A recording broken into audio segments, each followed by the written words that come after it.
Hello, everyone. Happy Tuesday. I'm Jeremy. I'm Alan. And you are officially tuned in to the GG Dispatch. Each week on Tuesday, bright and early, we consolidate the week's biggest headlines in gaming news. Whether you're listening in on your commute, during your workout, or you just have us on in the background, we want to thank you for listening in. And speaking of thanks, another thank you to the kind folks at Audio Technica for providing the microphones that both Alan and I are using, the AT2020 USB-X. Whether you're just starting out on your content creator journey, or you're a seasoned pro, Audio Technica has the products for you. So, took a break last week, had ourselves a nice long weekend, and Monday was out and about in the world, just kind of doing some stuff. Did you do anything for the long weekend, Alan? Go and enjoy a barbecue or something, or snatch up any deals, any Memorial Day sale deals or anything like that? Nothing much on the deals front. There were some deals, but they're nothing that quite appealed to me. I just spent time hanging out with friends and family. Nothing too crazy. Didn't bar. It's just way too hot to barbecue right now outside. It's like, especially that day was like a pretty big heat wave. It's like near 100. That's just not fun to be out. So we just bought burgers from a really nice restaurant that like a local chain called BurgerFi. Okay, cool. But I did watch finally. So a couple of weeks back, I mentioned I was catching up on the MCU, and so with this sort of extra time, I was able to finally fit in a viewing of Black Panther: Wakanda Forever. Yeah, That one and your was thoughts? oh, it's much better than like because I remember telling you like some of these last few had kind of been like they were okay, not bad, but not like yo, this is hype. Like Black Panther felt like it brought that back. Like Black Panther has sort of its own flavor in the MCU universe, its own style, the theme that the type of story it tries to tell. And I really like that. It kind of like, okay, this is what I'm here for in the MCU.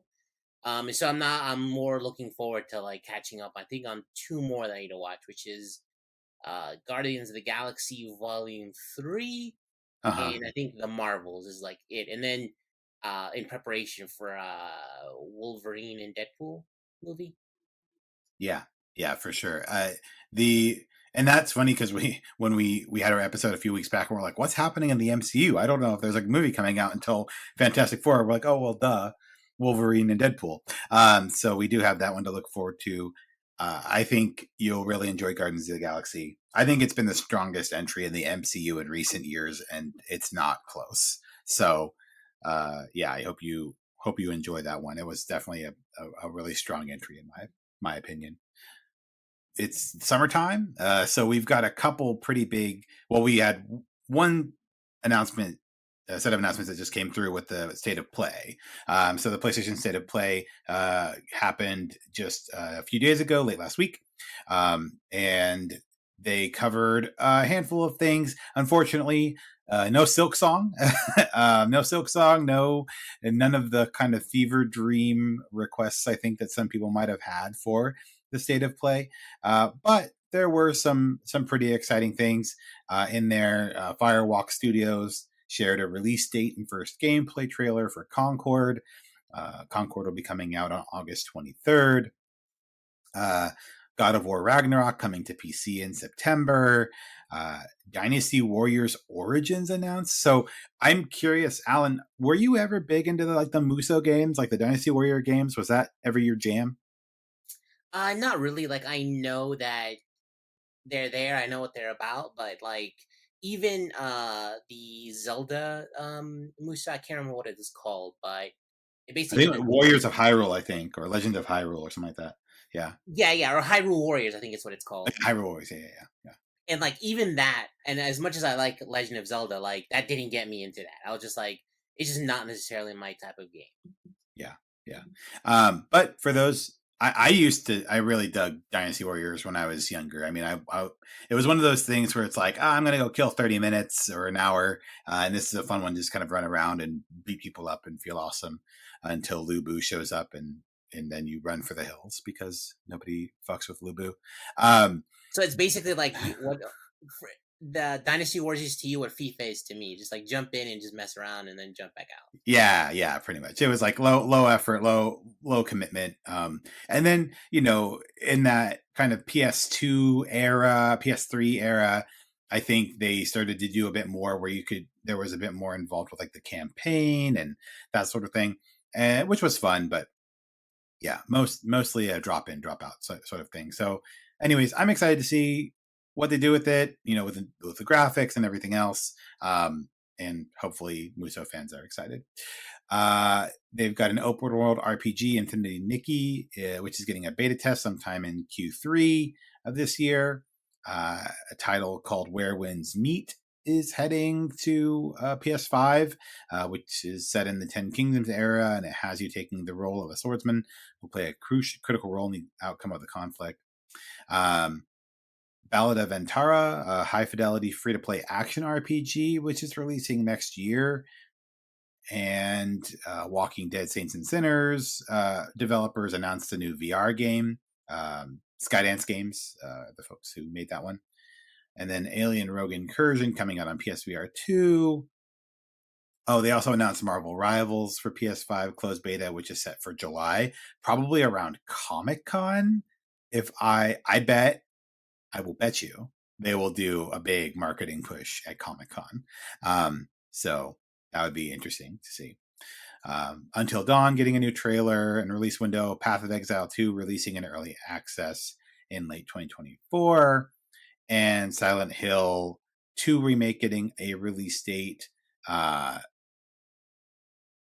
which will likely appear at the upcoming.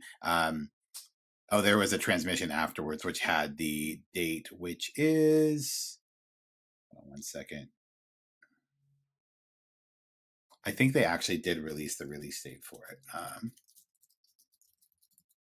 Checking right now. October 8th, 2024.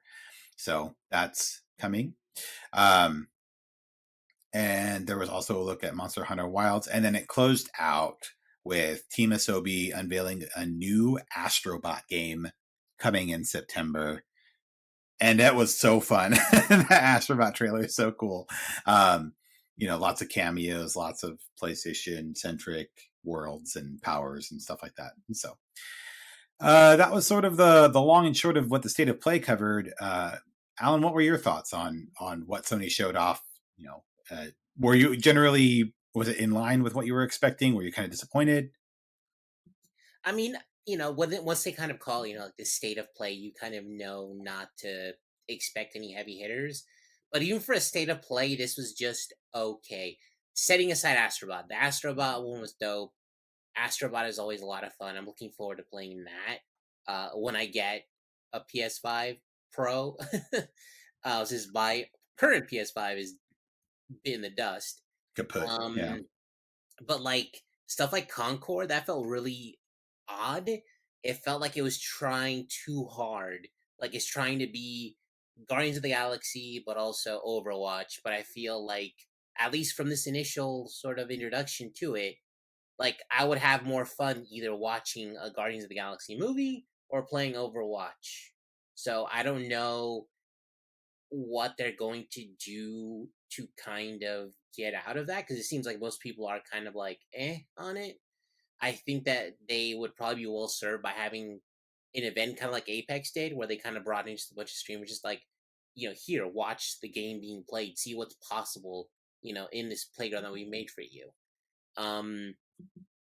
Silent Hill 2 was also kind of like a bit odd looking, like Yeah. it looks kind of okay, but also kind of janky. I don't know. Silent Hill 2 feels weird to me. If I From everything that people say that it's such an incredible video game. Like the original, I think came out in was that a PS2 or a PS1 game? I think Silent Hill 2, let's see, 2001. Oh, so that definitely had to be a PS2. PS2, yeah. PS2, PS3 as well, Xbox 360. Yeah, yeah. So they did some remakes, I think, on later consoles, but PS2 was the original. Yeah, Yes, it feels like for all of the sort of like cult status that it has, like the remake is not quite coming along the way you'd hope. The because you were hoping to get a Resident Evil 2 style, remake that completely reinvigorates that series and just modernizes it. It looks incredible, but it looks like it might be a bit of a fail on that one. Um, and then everything else in this show is just kind of eh. yeah, Again, to me, the Astrobot is the only thing that I'm like, okay, that was cool, but like this state of play could have been a Sony blog post. yeah, yeah, for sure. I think, obviously we have Elden Ring Shadow of the Erd Tree here in a couple of weeks, or 3 weeks, 2 weeks, on the 21st, 2 weeks from Friday, which will be keeping, I think, Sony fans busy for a bit. But other than that, I was hoping that the state of play would have a little bit more kind of laying the roadmap through the rest of 2024 into early 2025. And but the titles that they were showing off, I mean, Astrobot for sure for September, but like the rest of them didn't really kind of fill in those gaps for me, at least. So I think that's, if I was going to judge it, I'm kind of looking at it like, okay, what are the games that I want to fill in my calendar in the months to come?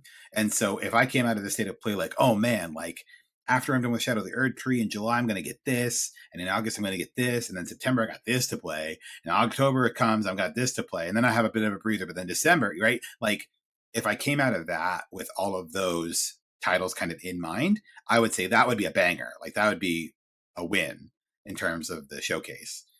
I didn't really get that. I think out of the showcase, I got cool. So definitely gonna be playing Shadow of the Year Tree, and then I'll play. I'll play Astrobot. That looks pretty cool. September, got a bit of a downtime in between to work on my backlog, but then, and yeah, maybe when Dynasty Warriors lands, I'll check it out. But nothing else that really like captured my attention. So, um, yeah, we'll see if they sneak in some announcements here or there, and then of course we've got PAX coming up in September as well, so that's always a good opportunity. And of course we have Summer Game Fest, which we'll talk about here in a second. But I feel like it may be some of those smaller profile indie titles that will actually capture our attention, I think, during those quieter periods when AAA or the major studios aren't putting out anything. So I'm hoping Yeah, it's that a big fill opportunity it for up. any indie that comes out and kind of like just catches fire, does something really cool and interesting. Yeah, absolutely, absolutely. Um, Speaking of which, Summer Game Fest. So we got the Summer Game Fest coming up, and if you are not aware, this is what we have to look forward to. Starting on Thursday, June 6th, there's the Guerrilla Collective Showcase.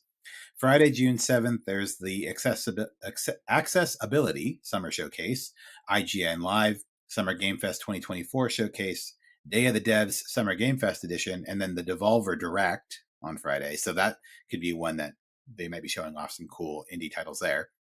Saturday, June 8th, they have the Future of Play Direct, Wholesome Direct 2024, Latin America Games Showcase, Women Led Games Summer Game Fest Edition, and Future Game Show Summer Showcase. And then on Sunday, the 9th, they have the Xbox Games Showcase plus Black Ops 6 Direct and the PC Gaming Show, followed by the Ubisoft Forward on Monday. That's Monday, June 10th.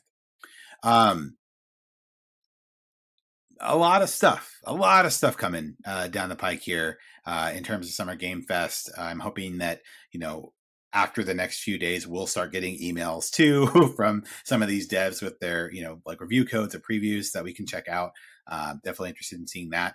But really, I think of this whole lineup, the one that some folks are really talking about is the Xbox Game Showcase on Sunday, because obviously Xbox has had a series of unfortunate events, if you will, in recent weeks, and I think the fandom is really interested in seeing what the plan is, right? Like, are there some new titles that are coming? How is it going to be framed?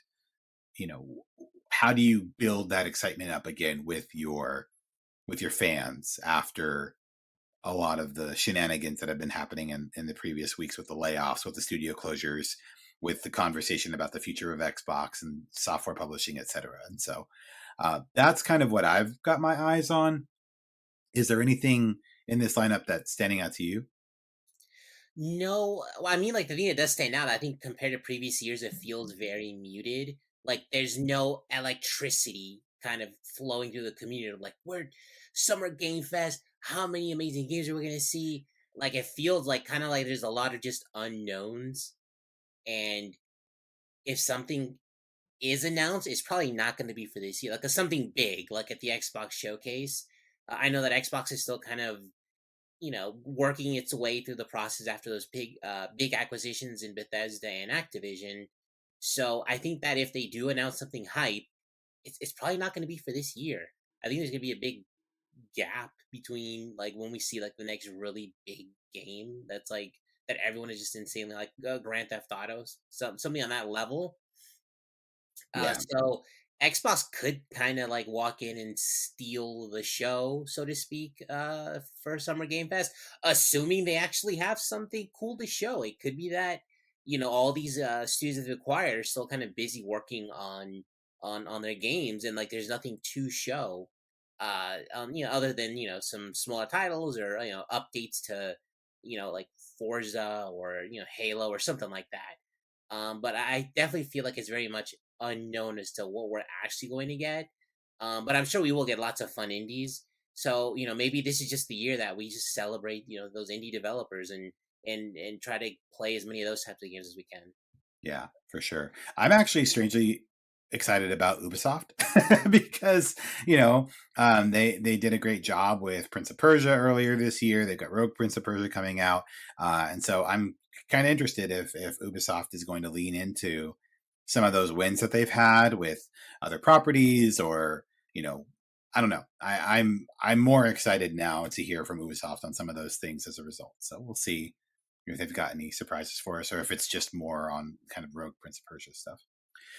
But enough about all that. We have 4 actual stories to talk about, starting with new Sony CEOs talk strategy. This is PlayStation CEOs talk live service, PC games, and more in first appearance as new bosses. This is from Adam Bankhurst at IGN. Newly appointed, PlayStation CEOs Hideki Nishino and Herman Holst have discussed the company's perspective on live service games, PC releases, layoffs, and much more in their first presentation as co-leaders. Nishino and Holst opened Sony's game and network services business segment presentation by boasting each PlayStation 5 sold generates over $700 of additional spend, which is significantly higher than the previous generation. Maybe because video games are expensive. Controlling scope and scale without compromising on quality. They said to keep up a high level of game development, Hull said PlayStation is increasing its use of external development teams, outsourcing partners, and co-development agreements with teams in lower cost regions. He then insisted that this allows PlayStation to control the scope and scale of its games without compromising on quality. AI is seemingly another way PlayStation is looking to achieve this. We also see opportunities in AI to level up our productivity and to enhance player experiences, enabling us to better serve players and creators, create new experiences, and drive organization-wide efficiencies. End quote. Holst added, quote, research and experimentation in AI and machine learning is a focus for us. With work being done across a wide variety of our developmental tools and processes, we have a wealth of knowledge and experience forged from decades of gaming industry experience that will enable us to implement AI tools efficiently and impactfully.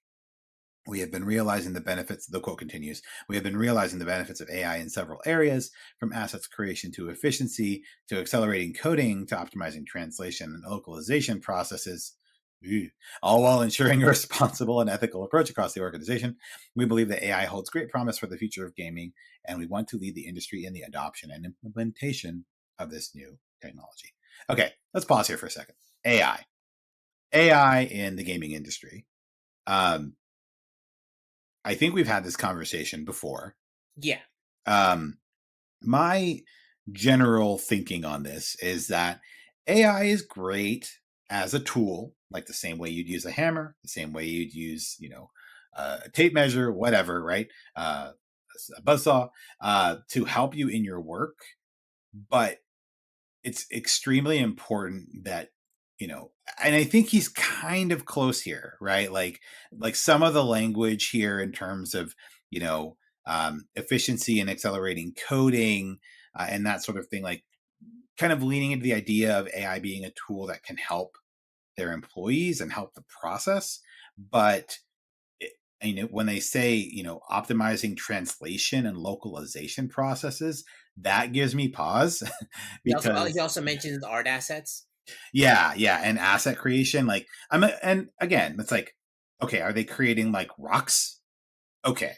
Are they creating like cityscapes? Are they creating, or Characters, skylines, full fledged characters. yeah, are they creating characters? Are they creating NPC models and that sort of thing, right? So like at what level do you draw the line, right? And what the AI does to assist and the AI effectively taking over somebody's job, right?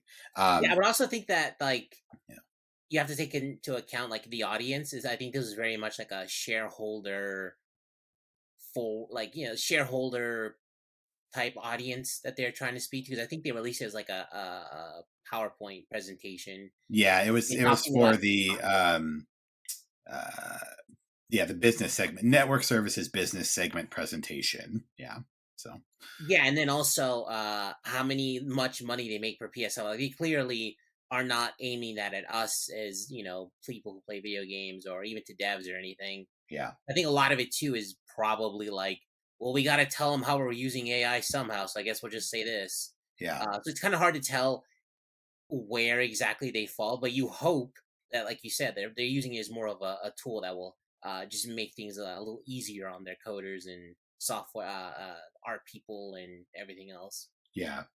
It's interesting. I'm doing some reading, and this is kind of separate from all of this, but like I'm doing reading on AI ethics. I'm doing some reading on like responsible AI in the area of generative models and things like that.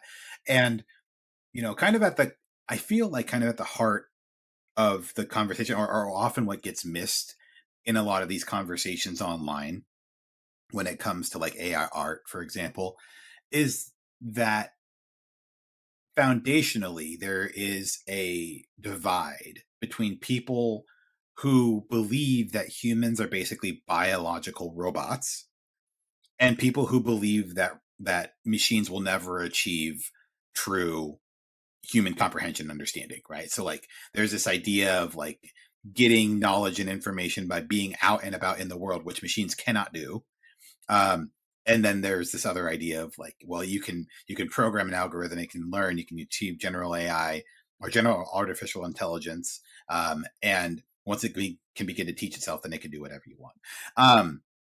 And so this idea that you know how who is going to decide how the AI is implemented and who is it going to benefit, right, is very interesting to me, which is why I'm super curious at how these leaders are again using the lingo, implementing the AI that we currently have in their professional structures, because the broader public needs to understand like the AI art that's happening right now is it sticks out like a sore thumb, right? Most of the time. You can tell when it's AI Yeah, art yeah, pretty it's got quickly. like a certain look to it. Exactly. It's got a certain look to it. But this is not the extent of what artificial intelligence can do, right? We're talking about a system that's still very nascent. And not that I'm like rooting for it to become all of a sudden like putting out, Michelangelo stuff or whatever, but like we're still very early, and it can and will get to a point where those lines begin to blur. But that's where we all need to have a better understanding or a better alignment on, okay, what work remains for humans to do, this cultural work, this work in art, which kind of feeds our souls, and whatever the argument might be, versus how we can take some elements of that and defer it to the machines, right? Defer it to AI, defer it to this tool to, for example, lay a foundation that we can then build upon, so that we're still scratching that itch for creativity and that sort of thing, without fully handing over everything of, mental stimulation to robots. So anyway, I for one welcome the arrival of our robot overlords. Um, they continued talking about Helldivers 2, paving the way forward for Sony's live service. So PlayStation is prioritizing a mix of tentpole single player games alongside live service games going forward, but will pull from the success of Helldivers 2 and launch all upcoming live service games on PC and PS5 simultaneously. We are bringing our titles to the PC platform, and we have a dual approach here on the live service side. We are releasing our titles simultaneously, so day and date on PS5 and PC, but with our tentpole titles, our single-player, narrative-driven titles that are, as you saw on the presentation, the backbone of what PS Studios has delivered in recent years and in our history, we take a more strategic approach. We introduce our great franchises to new audiences, and we're finding the new audiences that are potentially going to be very interested in playing, for example, sequels on the PlayStation platform. We have high hopes that we're actually going to bring new players into PlayStation at large and into PlayStation platform specifically. Actually, the same goes for the work that we do with extending our great properties onto other media, such as series and television series and film. So I'm curious, what do you think about this idea that live service day and date on PC and PS5, I think we've talked about this, makes sense. Yeah, no brainer, no brainer. But the first party titles, like them taking a more strategic or delayed approach, like do you think that's going to work? So that's interesting because we did talk about this like a couple of weeks ago, and we were kind of discussing the idea of like, we're probably going to be seeing these, even like the God of Wars of the world go day and day because it's like that's money on the table that you're just leaving. But now here they are saying no. We completely expect the people who play, that delayed release on PC when that sequel comes out. Hey, you know what? I'll go pick up a PS5 and play the new hotness there. But I think they definitely underestimate, or I don't know if they're underestimating or overestimating, but I think that they definitely don't quite understand the PC gamer like player base, and like they'll just wait. They don't care. Um, but I think that that's only a certain percentage who are like that, who are willing to wait. The rest will just say whatever. I'm just not going to play your game. And I think that this is where this generation's pricing is going to hold them back. I think that by this point, I think you would hope that the PS5 were like 300. That's what would be the jumping in price, and then with a sale maybe 250, because then someone can justify saying, "Hey, I'll go and buy that hardware, even though I have a really nice gaming PC. I'll spend a little extra money to get that, so I can play that day and date on PlayStation." But at $500, that's like another 500. They'll just think about it as, well, this So like is I'll get a price. new video card, like yeah, like I'll just get a new GPU, whatever. Yeah. No, yeah, like right now you have the is rumor that the Nvidia RTX 5000 series is coming out soon. So it's like, why would I plop down $500 for the PlayStation 5 when I can put that 500 towards a new GPU and upgrade my computer and keep playing on that?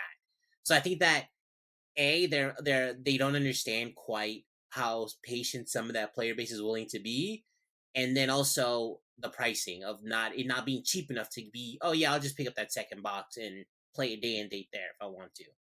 Yeah. I saw some discourse on this online as well, and I do think they're kind of underestimating the patience of PC gamers in general. I think in in previous structures, the assumption was that you would not get these games ever on a PC, right? Like, Last of Us or, Uncharted or, whatever. Like when these big kind of mainstay PlayStation titles arrived, PC gamers were like, "Oh man, like you feel more of that draw, you feel more of that pull to have the console because here's this whole library of software that you will theoretically never get to play." But now, especially in recent years, right, as they brought over things to PC, you know, that little trickle through the dam, like that's all it takes. Like the dam is going to break. And it's not even that, as we've seen here, the dam is going to break and all of a sudden Sony's going to release those first party titles day and date on PC. But those PC gamers now know all they have to do is wait downstream. Like they can just chill And more often than not, that title is going to land at their doorstep, right? So I am curious to see if the numbers bear this out. But if I were to guess, if first party titles make it to PC within 12 to 18 months of launch,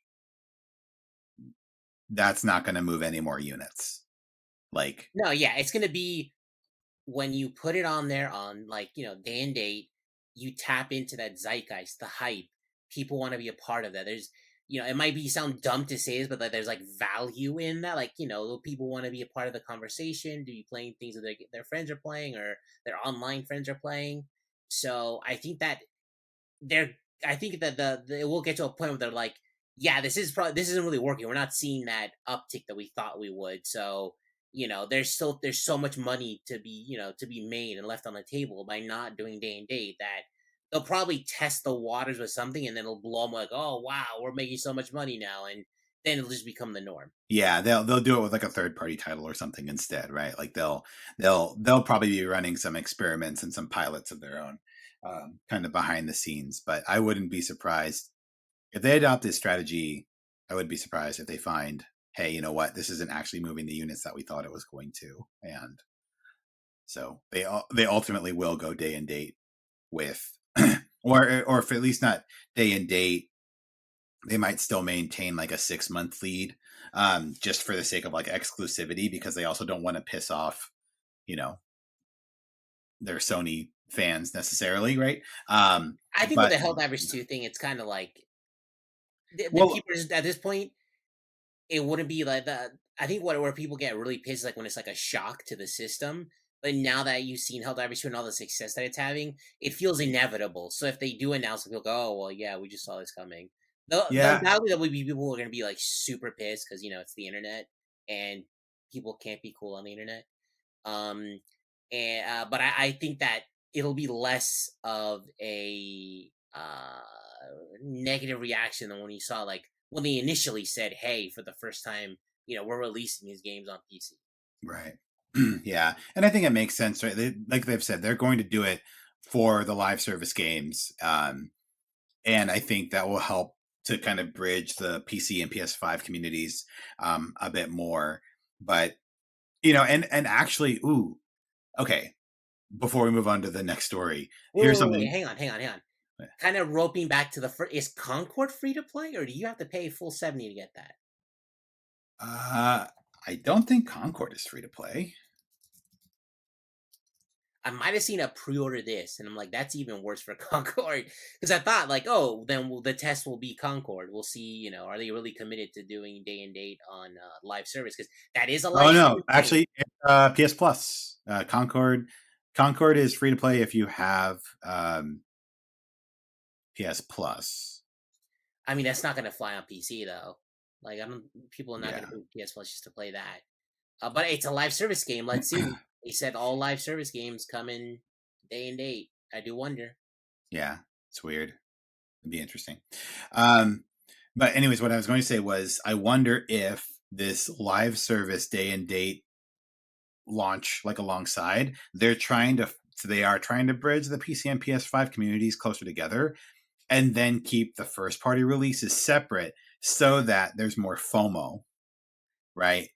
Because if the PC, and again, this totally might be off base, but like if the PC community now has a much closer tie to the PS5 community as a whole, when those great first party titles come out, all their friends that they've been playing Helldivers 2 with or whatever else are gonna be like, man, I've been playing Ghost of Tsushima 2 and it's sick. Oh man, this is so cool. And they're gonna be like, oh man, like I gotta wait like a year for that, And Nah, I don't think so. I you don't see don't think that. so? Oh, Nah, okay. nah. These Okay. PC players, man.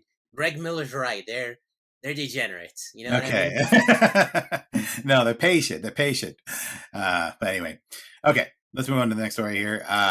Sony removes controversial Neil Druckmann interview after finding significant errors and inaccuracies. This is from Eurogamer's Victoria Kennedy. Sony has scrubbed an interview with Naughty Dog head Neil Druckmann from its website after finding several significant errors and inaccuracies. Last week, Druckmann took part in an interview with Sony as part of the company's corporate strategy meeting And at the time, Druckmann was reported to have said that Naughty Dog's next title could, quote, redefine mainstream perceptions of gaming, and that, quote, AI is really going to revolutionize how content is being created. Soon after it was published, however, Druckmann took to social media to state what he said had been lost in translation, or to quote Druckmann, his, quote, words, context, and intent were unfortunately lost. Now, Sony has removed its interview with Druckmann entirely. When following the original link today, the page has been replaced by a message that reads, in re-reviewing our recent interview with Naughty Dog's Neil Druckmann, we have found several significant errors and inaccuracies that don't represent his perspectives and values, including topics such as animation, writing, technology, AI, and future projects. We apologize to Neil for misrepresenting his words and for any negative impact this interview might have caused him and his team. In coordination with Naughty Dog and Sony Interactive Entertainment, we have removed this interview. And yes, indeed, there was quite a backlash following the published interview on, this idea that he was going to redefine the mainstream conceptions of gaming and everything else. And people had a field day beating the shit out of Neil Druckmann for the better part of like 2 to 3 days. And then this comes out. So I don't know, Alan, again, there's been some discourse around like why this was like an internal like company interview versus It's like a super game weird. journalist interview. It's It's like very that's much like strange. I think Sony saw what happened to Xbox and they're like, we're gonna pull back even more now. Um, which shows that it's a bad idea because all of a sudden you put a PR person in charge of doing a journalist's job and they suck at it. Wow, big shocker. Because but to me personally, I don't blame those PR people. Like they did what PR is supposed to do, which is like make the company look good for shareholders, put something out that creates buzz, which the story did. Like they did their job as PR people, but a journalist would have done things differently. They would have made sure that everything was accurate and that that whatever Neil Druckmann said wouldn't be lost in translation or lost in the way it's presented. Because for the journalists, their responsibility is to their editors, but also to the audience. So this is all 100% on Sony. Uh, it's bad. I was kind of irked that like people like, oh, this person should be fired. It's like no, they did their job as a PR person.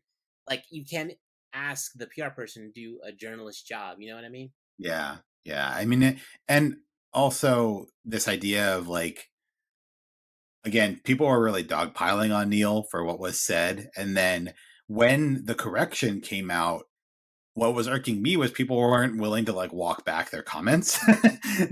Like it came out that he didn't actually say those things, and people were like, "Ah, well, Neil's still a dick," right? And so it's just like, okay, so you just wanted to hate, you just want to be a hater. That's fine. Like you wake up, you drink some haterade, whatever. But at least be able to say, okay, well, Neil didn't actually like say those things, so we shouldn't hold him accountable for those things that he said. Absolutely, you can hold him accountable for other things that he's said and things that he's done, but to kind of cling to this fiction of what was said and then be like, oh well, he probably believes it anyways, or oh, I wouldn't be surprised if he said it anyways. Like, come on, like, give credit where it's due.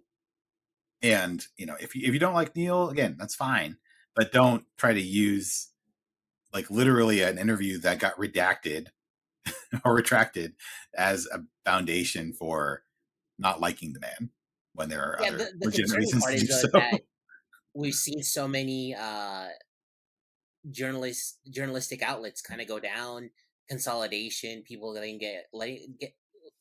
let go. So like this might possibly be our future where like companies are interviewing themselves because it's just such a crap show in terms of like the media and journalism in general, and video games very much being affected by that. So hopefully, like people keep actually like supporting the websites that we do still have. Yeah, yeah. Yeah, that was a story I think that we missed last week. Was tons of consolidation of like Rock Paper Shotgun and a bunch of other um, game journalist outlets that now kind of all fall under a larger umbrella.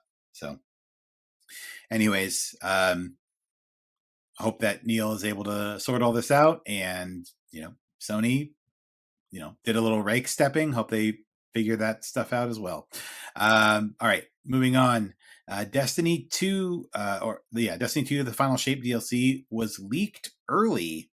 This is from Raul Landaverde at GameRed. Some Destiny 2 players briefly played and examined the Final Shape ahead of launch, thanks to a leak that saw the expansion go live on PS5 consoles. Although Bungie temporarily shut down servers to prevent further leaks, a few Destiny 2 players were able to document some of the new content and gear that will be available on June 4th. Hey, that's tomorrow! Bungie initially planned to release Destiny 2's... Oh, actually, hey, that's today! When you're listening to this. Bungie initially planned to release Destiny 2's The Final Shape expansion on February 27th, but a delay pushed the release date to June 4th, resulting in an extension for Season of the Wish. The finale of the Light and Darkness saga will feature new prismatic subclass abilities, a comprehensive campaign experience, all new activities, and more. Additionally, the Final Shape marks the end of Destiny 2's seasonal model, with Bungie shifting to an episodic model in Year 7. Gosh, this game's been around for a hot minute. While fans wait for the launch of the expansion, players may access the Shadowkeep, Beyond Light, and the Witch Queen expansions for free until June 3rd during expansion open access, allowing them to catch up on Destiny 2's lengthy story. Some Destiny 2 players on PS5 were able to access the expansion, including the campaign. Oh, I think it just repeated itself. Anyway, so yeah, more Destiny is coming officially today when you're listening to this. But the false start off the starting line, oh, Yeah, Bungie. it sucks. It's a crappy situation because it is sort of like the end of a pretty long saga. You said it's 7 years now that Destiny Yeah, has yeah. been out. So I feel for any fans that kind of got that did get spoiled on this because and once someone catches wind of it, they're gonna start posting pictures online and like you're just kind of scrolling through the timeline. And all of a sudden, there's just a huge spoiler. And it's like that sucks. So it's unfortunate that it's marring sort of like the end of this really big title, really big community. I think I've been seeing some pretty high concurrent numbers for people kind of like jumping back in and kind of getting ready for the DLC to drop. Yeah. But hopefully people kind of figured out quickly and like it wasn't too bad. Hopefully no huge like story spoilers made it out. Yeah, and it doesn't seem like it. I think folks leaked like some gear, some cosmetics, but it didn't seem like there was a huge leak in terms of the Okay, the that's good to end know. game. I think there were some like plot points. I think some story beats that got leaked, but nothing super, um, yeah, dramatic. I don't think, but yeah. Anyway, Okay. hopefully, folks are able to fully appreciate this final expansion because yeah, it's been around for quite a while now. They're shifting their strategy. They're shifting the structure a bit, but should be good. All right. Final story of the day. Embracer wants to charge you more than $70 for a game. Embracer boss Moles is increasing the price of video games beyond $70. This is from Wesley N. Poole at IGN. The controversial boss of Embracer Group has discussed the topic of increasing the price of video games beyond $70 amid rising development costs in a brutally competitive market. Lars Wingefors, who has laid off thousands of staff, shut multiple studios, and sold off subsidiaries in the last financial year, told GI.biz that pushing the price of video games higher is something Embracer has discussed, and that doing so would mean more video games would be released. I'm not saying you can't increase the price, Wingefors told the site, but the reality is no one has tried it. If you create an enormous Just role-playing gotta game, try it. you got to try it. For example, with 100 or 150 hours of gameplay, very polished and a unique experience, would the consumer be willing to pay more? If they would have more products potentially coming to market. But no one's tried it. It's something we've been discussing, but we are currently sticking to the practice of the industry. Would it be that one company one day that tries to increase pricing? That remains to be seen. The AAA I mean, video it's game. happening. That's totally happening. Oh God, it's so funny. Oh, nobody's tried it. Nobody's tried increasing it. Nobody's tried charging typical, for oxygen before. I'll give it a shot. Fuck it. Um, typical embracer behavior here. yeah, peak embracer. The AAA video game industry collectively raised the price of its video games with the launch of the current console generation in 2020. But in recent months, the $70 price point has become the topic of much discussion amid the industry's ongoing struggles. Recent data points to gamers tending to favor older live service games like Fortnite, Roblox, and Call of Duty, leaving less room for new full price games. And we've talked about this too. Like, peop, the kids these days, they are a single game gen. Like, they live in a game. You know what I mean? Like, that's just their entire life. People live in Roblox, or they live in Fortnite, or they live in Call of Duty, and that's it. New Call of Duty comes out, they'll pick that one up. That's it. So, and it's a challenge. So how do we get them to explore other titles, right? It's part of the reason why I think Kai's not playing Elden Ring. A lot of people, part of the discourse when he did his marathon Elden Ring stream, which was amazing, by the way, was that he was exposing a group of gamers that otherwise would be like Call of Duty only, etc., to another genre, and potentially getting them interested in checking out other games as well. So that's kind of cool. Continuing on with the article, Indeed Embracer has seen a number of high-profile flops, including the recently released horror revival Alone in the Dark, which Winch4 said was a big investment that didn't catch enough consumers. I think the industry is facing the same problem as all other industries with inflation and rising costs of game development, and it's been hard to increase pricing in premium PC/console. The pricing of those products has been the same for many years, which means that the margin to succeed is less, and on top of that, there is a higher cost of capital. Ultimately, when you make big investments or games, you need to play with teams you are very confident in, or with IPs you own or control and have the full financial income. On top of that, the consumers have more content than ever to choose from. They love to engage in established IPs they've been playing before, which means it's harder to have them trying out new things or new IPs. It's just something we're all facing. It's a reality which we have been adapting to over the past year, and we will continue to adapt to that reality. I mean, it's only been 4 years since the gaming industry as a whole hiked up the price of games by like 15%. Can we not? Can we I know, not with going up beyond 70, please? but you know that secretly every other publisher is just waiting for them to do it first to see how it goes. I know. Nobody wants to be the first one out on the branch. And I mean, to that extent, He seems super stoked to be the first one out. I know Lars does. Yeah, I mean, and I guess to his credit, I mean, probably one of the only things I can credit him for is that he's saying it out loud. That's cool. Like a lot of other CEOs, something would probably be having these meetings in boardrooms, and then eventually a game would get put out that was $75, and we're like, what the hell? At But I least, mean, I mean, Ubisoft he's has kind telling of you who done you it. are. What's that? Ubisoft has already done it. Yeah. They're charging 130, I think it is, for the Star Wars Outlaws like deluxe edition with like all the DLC and stuff. So But I mean, that's all the DLC. I'm talking about like a base game, right? Like if okay, so we're talking standard edition only. Okay. yeah. Like if we're talking standard edition only, right? Like, yeah, I think he's saying it out loud. He's kind of showing you. He's showing you who he is. Believe him the first time, right? So, But now here's the question though: how high is he gonna go? Is he gonna? Are we gonna do like a little bump to 8, or he's like, no, let's just jack it straight up to 90, or 90. even No, 100? no. I think this price increase would be 80 max. I think 75.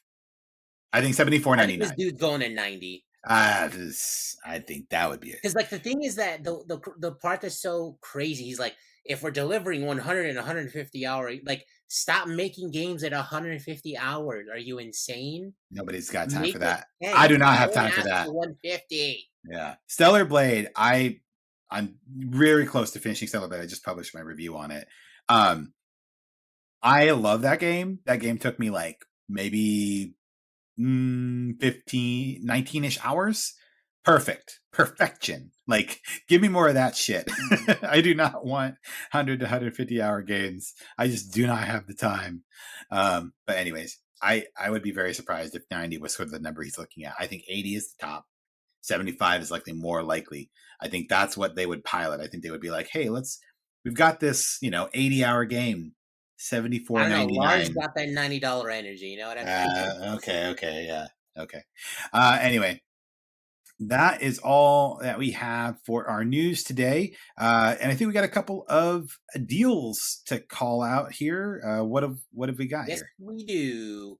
if you've been on the fence about getting Final Fantasy VII Rebirth, now's the time to check it out. It's right now it's $15 off at Amazon, so that would make it $54.99. Also, a game that you really love this year, Prince of Persia: The Lost Crown, 50% off at Amazon, $24.99 for one of Yes, Jeremy's favorite games of the year. 100%. Prince of Persia: Lost Crown is the shit. That game is amazing. You should go check it out. For $25, absolute steal, especially physical. Like Oh 25 yeah, it's a physical physical. copy. It's a Play, physical copy. play it. Yeah, play it, beat it, and then sell it for 20. Like I don't care. Like you get most of your money back, or when the sale's over, you can sell it for like 30 or something. And yeah, so that should be pretty fun. Also, Rebirth, another really good game. I was loving it until my PlayStation 5 died on me. Yeah. But anyway, so those are two good call outs. I'm speaking of 100-hour games, still working my way through Rebirth. So that's a thing. But yeah, if you haven't picked it up yet, definitely fantastic soundtrack. Love the combat, all that stuff. If you want to be caught up on that journey, take advantage of the sale and pick it up too. Oh, also, if maybe it's your first time listening to the show, Armored Core 6 still $30 at Amazon. Another banger, one of my top from 2023. So, oh man, two great games. You could get two amazing games for less than $60. You could get Prince of Persia and Armored Core for 55. That's crazy. That's what we call a bargain here in San Diego. All right, well, that does it for our show today, ladies and gents. But until next time, I'm Jeremy. I'm Alan. Keep gaming, everybody. See ya.